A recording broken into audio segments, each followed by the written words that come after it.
Hello everyone, welcome to my channel Yasmin Study Group. Today I am going to discuss with you a very important topic in economics: demand. What is the demand in economics? Let's get started. Demand, the quantity demand is a particular amount the buyers are willing and able to buy at given price during a given time, other things being constant. जब एक consumer किसी commodity को खरीदने के लिए जितना able होता है पे करने के लिए, तो उसे उस कॉमोडिटी की क्वांटिटी ऑफ डिमांड कहा जाता है, अदर थिंग्स बीइंग कांस्टेंट।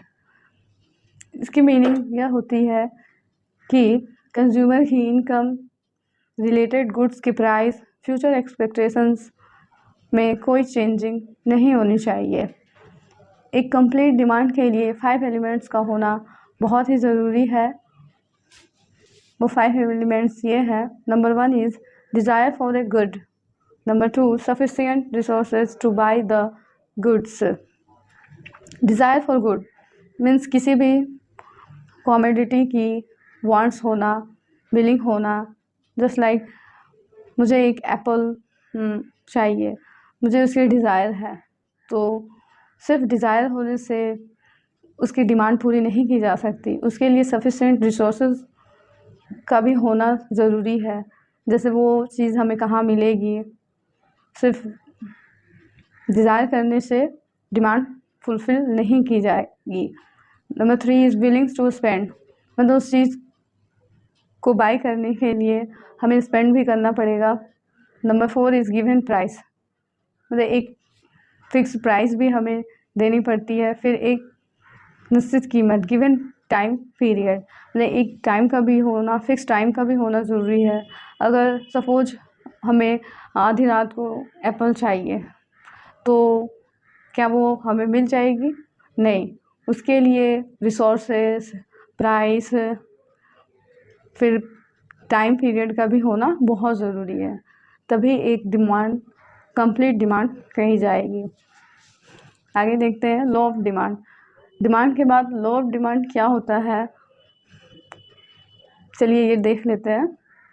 तो डिमांड का कंसेप्ट वो दिया गया है अल्फ्रेड। लॉ ऑफ डिमांड की कॉन्सेप्ट अल्फ्रेड मार्शल के थ्रू इन 1890s में in his book principle of economics में दिया गया था, जो ये रिप्रेजेंट करता है कि there is an inverse and negative relation between price and quantity of a good, other things remaining constant. Means price और क्वांटिटी ऑफ डिमांड में इन्वर्स रिलेशन होता है। मीन्स प्राइस के इंक्रीज होने से डिमांड डिक्रीज़ होती है, और प्राइस के डिक्रीज़ होने से डिमांड में इंक्रीज़ होती है। Means it states that there is a negative relation between price and quantity of demand. What is the difference between demand and quantity demand? जब भी हम प्राइस और डिमांड की रिलेशन की बात करते हैं, तो हमेशा वहाँ पे क्वांटिटी डिमांड की बात की जाएगी। तो चलिए देखते हैं, जब डिमांड में if any change in demand due to taste, habits, fashion etcetera, that is demand. Means जब किसी कंज्यूमर की डिमांड में जो चेंजिंग आ रही है वो उसके टेस्ट, हैबिट्स या जो ट्रेंड में है, फैशन में है, उसकी वजह से हो रहा है, तो उसे डिमांड कहा जाता है। और quantity demand, if any change in demand due to only price the related that good, that is a quantity demand.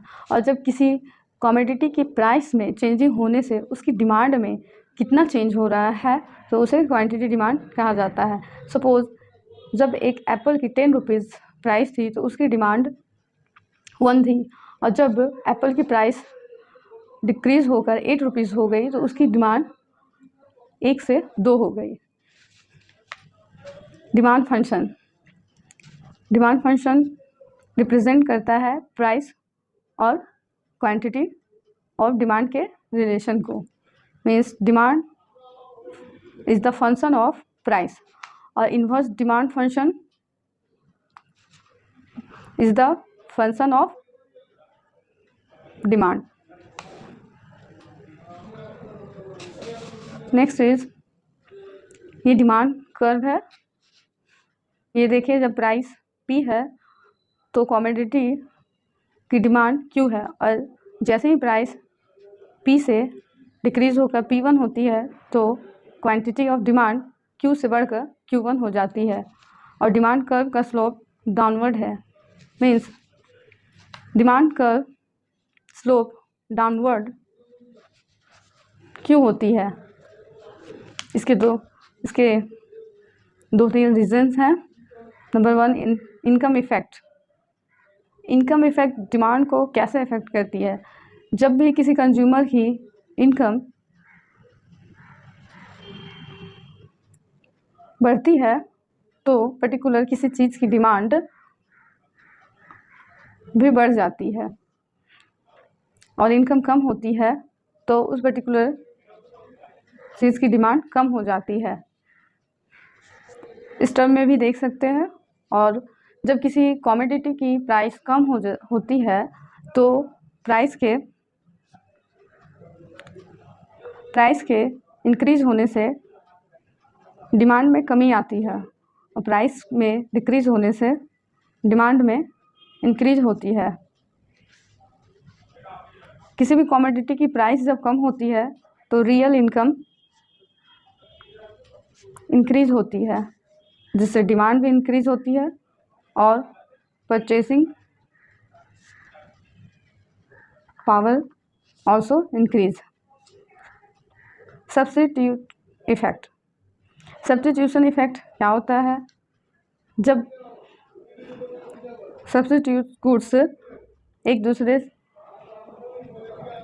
से इंडिपेंडेंट होती हैं, लाइक टी और कॉफ़ी। जब टी के प्राइस में इंक्रीज होती है तो टी की डिमांड कम हो जाती है और कॉफ़ी की डिमांड बढ़ जाती है। मीन्स जो टी के कंज्यूमर है वो भी कॉफ़ी में शिफ्ट हो जाते हैं। Number 3 is law of diminishing marginal utility. इसके अकॉर्डिंग जब हम किसी भी कमोडिटी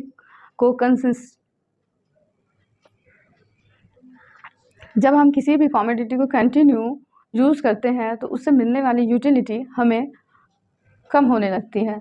जस्ट लाइक हम जब एक एप्पल खाते हैं तो उससे हमें ज़्यादा यूटिलिटी मिलती है, और फिर जब हम दूसरा एप्पल खाते हैं तो उससे कम यूटिलिटी मिलती है, और जब हम तीसरा एप्पल खाते हैं तो फिर हमें उससे कम यूटिलिटी मिलती है। यानी कभी कभी ऐसा होता है कि जब हम कंसिस्टेंसी एक ही चीज़ को बार बार कंज्यूम करने लगते हैं तो उससे मिलने वाली यूटिलिटी नेगेटिव हो जाती है। तो यहाँ पे law of diminishing marginal utility का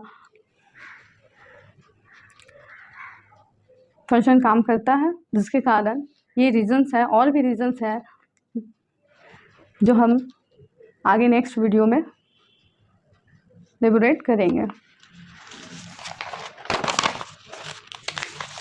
अब डिमांड के अंदर एक कॉन्सेप्ट आता है extension and contraction of demand. तो क्या होता है ये, आइए चलिए समझते हैं। इसे leads to movement in the demand curve cause due to price. जब डिमांड में प्राइस की वजह से कोई भी मूवमेंट होती है तो उसे extension and contraction of demand कहा जाता है। इसे मूवमेंट अलग डिमांड कर्व भी कहा जाता है।